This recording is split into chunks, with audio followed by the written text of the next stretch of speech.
The end of World War II brought an immediate stillness across Europe. Where once the thunderous roar of engines filled the skies, the roar faded. The vast network of Allied airfields built during the war, stretching from Britain's eastern shores to the edges of the Soviet Union, fell silent. They had been a testament to the extraordinary scale of military mobilization and the importance of air power in the conflict. Thousands of airstrips, runways, and bases had supported the launch of strategic bombing raids, fighter patrols, and troop movements. But with the cessation of hostilities, they quickly became surplus, expensive to maintain, unnecessary for peacetime needs, and redundant in a world that had no immediate use for such a formidable infrastructure. Europe was in the midst of its post-war reckoning, struggling to rebuild its shattered economies, stabilize its political structures, and cope with the human and material costs of the war. Amid these pressures, the fate of the airfields became a matter of economic necessity and pragmatism. The sheer scale of the construction effort was overwhelming. In Britain alone, the Ministry of Defense had commissioned more than 200 airfields during the war, while the United States had been responsible for building over 1,000 bases in Western Europe. These airfields, originally constructed with one purpose, to facilitate the prosecution of a global conflict, were now largely redundant in a peace economy that had different priorities. The Allied airfields were not mere remnants of military ambition, they were vast, sprawling complexes. Some were designed to support massive fleets of bombers, while others were built to house fighter squadrons or serve as staging points for ground troops. Airfields like RAF Duxford, RAF Molesworth, and Ramitelli in Italy were once vital parts of the air war machine. But by the time the war ended in 1945, these sites had lost their immediate strategic relevance. Economic resources were limited, and the effort required to keep such bases operational seemed unjustifiable in the face of post-war austerity. The U.S. Army Air Forces alone had spent an estimated $10 billion constructing and maintaining its European airfields during the conflict. Now, that money was tied up in obsolete infrastructure, and maintaining these bases became an expensive proposition. In the immediate aftermath of the war, it was clear that the Allies' growing concerns about the future did not lie in the maintenance of airfields, but rather in the stabilization of a fractured Europe. The question that faced military planners, engineers, and government officials was what to do with the colossal remnants of wartime air power. The answer, for many, was to abandon or repurpose the airfields, though not without significant challenges. The repurposing of the airfields began almost immediately. Some were returned to civilian use, though not all of them were in prime locations for peacetime needs. In Britain, many airfields were simply handed over to local authorities. This was often a hasty decision, driven by the desire to reduce military expenditure. Many of the bases had been built in remote locations, and their future civilian utility was uncertain. However, a few did find new purposes. Former airfields were transformed into airports for commercial aviation, including some that became important regional hubs, while others were converted into training grounds for the nascent air forces of European countries rebuilding after the war. Yet, the majority of the airfields were not so fortunate. Maintenance crews were withdrawn, and runway tarmacs began to deteriorate. For many, it was a quick descent into disuse. Local governments lacked the funds or the strategic need to keep them operational, while military authorities, facing their own economic constraints, showed little interest in sustaining these obsolete structures. In 1947, the British Ministry of Defence reported that of the 200 airfields constructed in the UK during the war, only about 50 remained in active military use by the end of the decade. The rest were left to decay or repurposed for other civilian activities, such as farming or industrial development. In Western Europe, especially in France and Germany, the airfields suffered similar fates. The U.S. military, still stationed in Europe as part of the occupation forces, struggled with its own limitations. The need for bases was waning, but the logistical task of dismantling or repurposing airfields was a monumental one.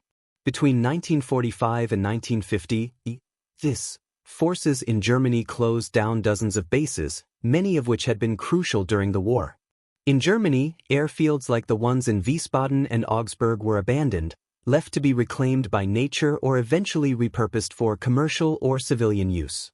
In many cases, the sheer size of the airfields made them difficult to dismantle in any cost-effective way.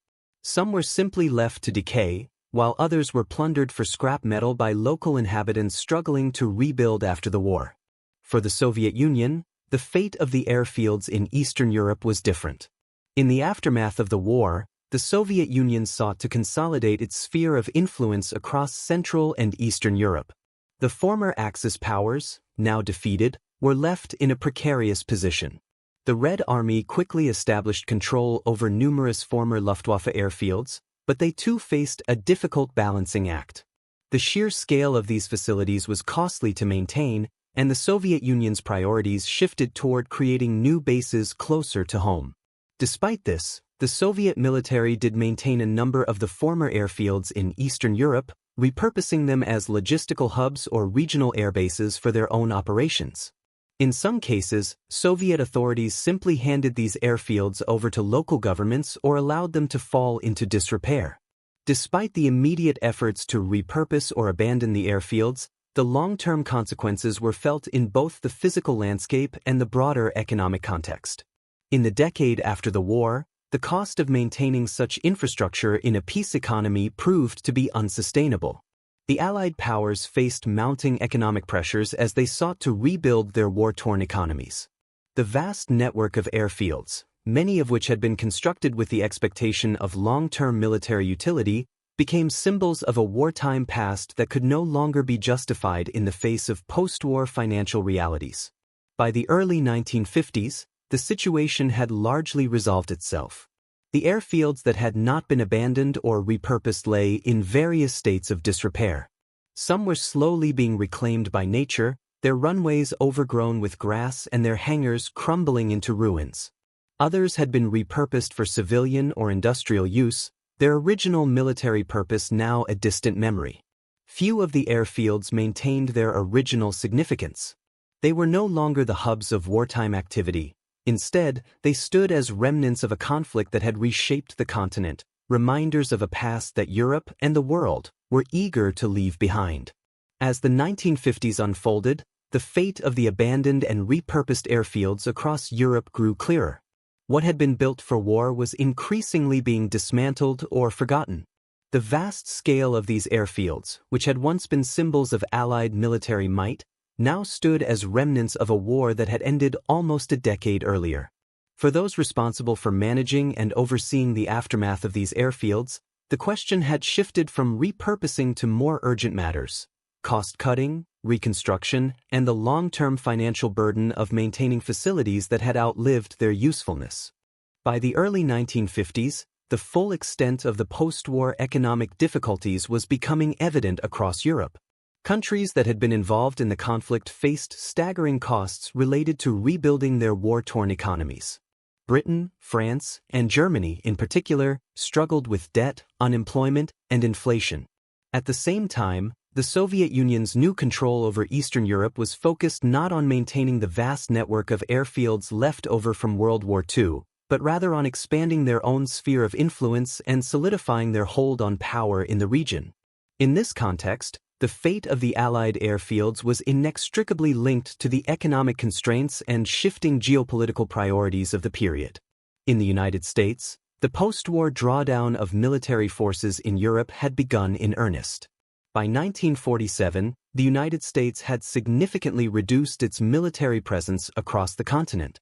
The American public was weary of the war, and the government's focus turned toward domestic issues. The Cold War, however, would ensure that some airfields remained strategically important for the foreseeable future. But these bases were not necessarily the same ones that had been constructed in the heat of wartime necessity. New bases, better suited to the rapidly changing nature of military operations, began to take precedence. As a result, the U.S. military began the process of decommissioning many of the airfields that had once played a critical role in supporting the war effort. The economic cost of maintaining these abandoned airfields was enormous. In Germany, the American military alone had invested billions in constructing and maintaining its air bases. By the time the war was over, however, many of these bases were no longer necessary for the American military's new strategic priorities. Large airfields like those in Frankfurt, Wiesbaden, and Augsburg became redundant, and the U.S. government began the laborious task of dismantling them. This was a complex process, involving everything from removing military infrastructure like radar stations and hangars to clearing out the immense volumes of wartime supplies that had been stored at the bases. Much of the scrap metal, timber, and machinery was sold or repurposed, but the costs of maintaining the airfields and infrastructure grew ever more untenable. The American drawdown did not mean that the airfields were completely forgotten, however. While the U.S. military pulled back, its legacy remained in the landscape. In many cases, airfields built for wartime purposes became the foundation for post-war civilian projects. In Germany, for example, airfields in places like Stuttgart and Munich were repurposed as transportation hubs.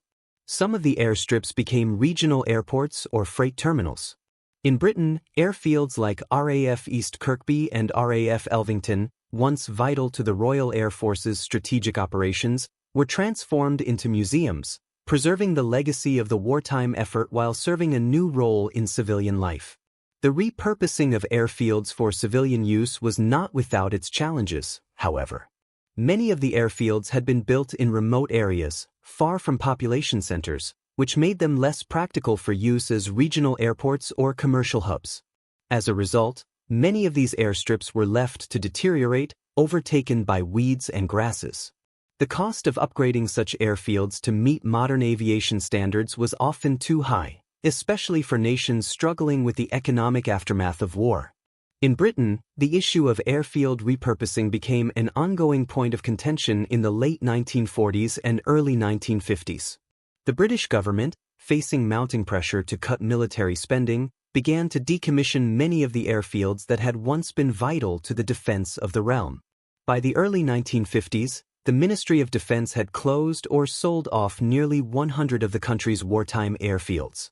Many of these were either abandoned completely or used for industrial purposes, while a few were adapted for civilian aviation. However, the vast majority of the sites fell into a state of disrepair. In fact, the challenge of maintaining these sites at a time when the nation was deeply in debt and focused on economic recovery rendered many of them unsustainable. The scale of the abandonment was staggering. The number of wartime airfields in Britain had peaked at over 1,200 during the war, but by the mid-1950s, more than half had been abandoned, their runways crumbling and hangars left empty. At the height of the war effort, airfields had been sites of constant activity, buzzing with the noise of aircraft engines and the rush of military operations.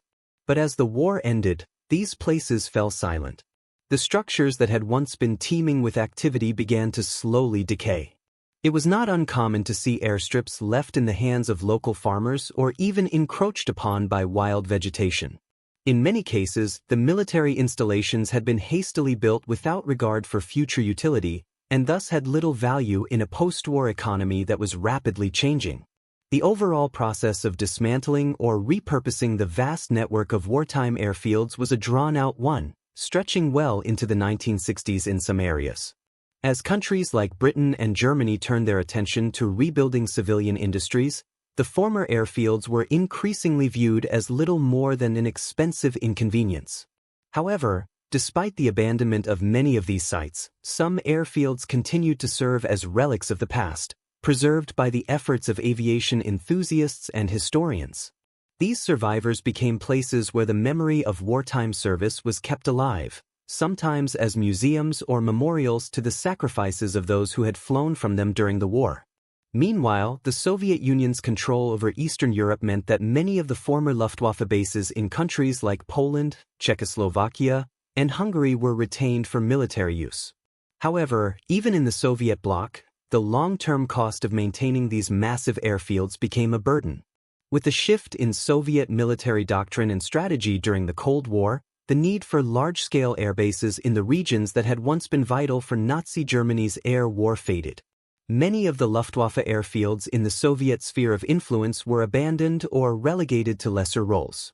However, some were maintained as part of the larger Soviet military complex, either repurposed for their own purposes or handed over to satellite nations.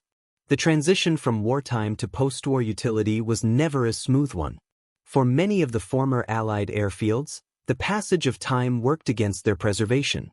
Decades later, in the 1970s and 1980s, the airfields were little more than overgrown fields of grass, their runways barely visible beneath layers of natural reclamation. The concrete foundations that had supported the rapid military expansion of the war effort were now a quiet testimony to the hubris of wartime necessity. Few were left standing in their original form, and even fewer were still actively used in any capacity. The end of the Cold War in the 1990s marked the final phase of the transformation of these former military sites. With the collapse of the Soviet Union and the end of the arms race, many airfields in Eastern Europe that had once been strategic points of military power were abandoned entirely. As former Warsaw Pact nations gained independence, many of these sites were left to rot, while others were repurposed for commercial or industrial use. Today, the airfields that once played such a vital role in the Allied victory are largely forgotten, some reduced to fields of rubble or reclaimed by nature, while others stand as memorials to a time of global conflict that changed the course of history. Though the buildings may have vanished and the runways faded into the earth, the memory of the men and women who once served on those airfields remains embedded in the landscape, though its significance is now a distant echo of the past.